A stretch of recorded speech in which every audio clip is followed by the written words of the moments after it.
Princess cut blouse కి ముందర భాగంలో డాట్స్ పర్ఫెక్ట్ మార్కింగ్ చేస్తేనే ఫిట్టింగ్ అనేది బాగా వస్తుంది. ఇది ఏ విధంగా మార్కింగ్ చేసుకోవాలనేది చాలా సింపుల్ లాజిక్ అయితే చెప్పాలి. ఇంతవరకు ఎవరు చెప్పలేదు, ఫస్ట్ టైం నేను చెప్తున్నా. ఇక్కడ వచ్చేసి పైన షోల్డర్ కా నుంచి ఇక్కడ కింది వరకు 30 సైజ్ బ్లౌజ్ వాళ్ళకి 9 బాగా తీసుకోవచ్చు, 9.5 తీసుకోవచ్చు. నేను ఇక్కడ వచ్చేసి వీళ్ళకి చెస్ట్ బాగానే ఉంది కాబట్టి నేను 9.5 దగ్గర ఒక మార్కింగ్ అయితే చేస్తున్నాను. ఓకేనా, చెస్ట్ తక్కువ ఉన్న వాళ్ళకు 9 ఇంచుల దగ్గర మార్కింగ్ అనేది చేసేసుకోండి. ఓకేనా, ఇప్పుడు డాట్స్ ఏ విధంగా తీసుకోవాలి, ఫ్రంట్ పార్ట్ లో డాట్స్ పర్ఫెక్ట్ రావాలన్నమాట. మనం ఇక్కడ క్రాస్ పార్ట్ లో అట్లా ఏం జాయింటింగ్ చేయము, కానీ షేప్ అనేది బాగా చెస్ట్ అనేది బాగా కూర్చోవాలంటే నేను చెప్పేటటువంటి డాట్స్ నుంచి ఫాలో అయ్యారంటే పర్ఫెక్ట్ అయితే కుదురుతుంది.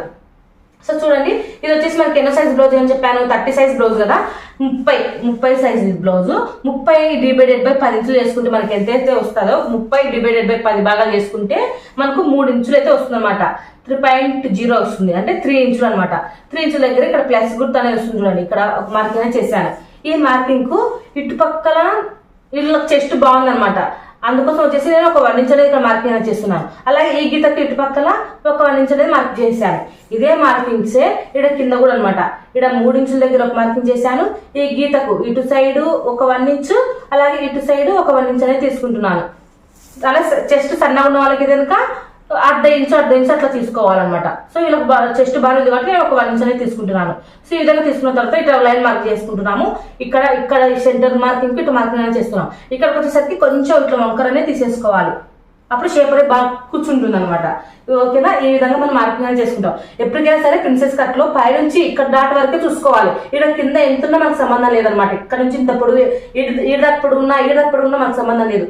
ఇక్కడ నుంచి ఇక్కడ దాకా మనకు వాళ్ళ డాట్ పర్ఫెక్ట్ గా ఆడ కూర్చుంటుందో అదే చూసుకోవాలన్నమాట. ఓకేనా, ఈ విధంగా మార్కింగ్ చేసుకున్న తర్వాత ఇక్కడ మనకు ఫ్రంట్ పార్ట్ లో పొట్ట మీదకి బ్లౌజ్ పీస్ అనేది రాకుండా ఉండాలంటే 1.5 ఇంచెస్ మీద ఇట్లా పైకి అనేది ఇట్లా క్రాస్ గా మార్కింగ్ అనేది చేసేసేయండి. లేదు నార్మల్ గానే ఇట్లా పెట్టేసుకున్నామంటే ఓకే, ఏం పర్వాలేదు. ఓకేనా, ఇప్పుడు మనం డాట్స్ ఏ విధంగా వేసుకోవాలనేది చూపించాను, మీకు అర్థమైందని అనుకుంటున్నాను. అర్థం కాకపోతే మళ్ళీ కామెంట్లు అయితే అడగండి.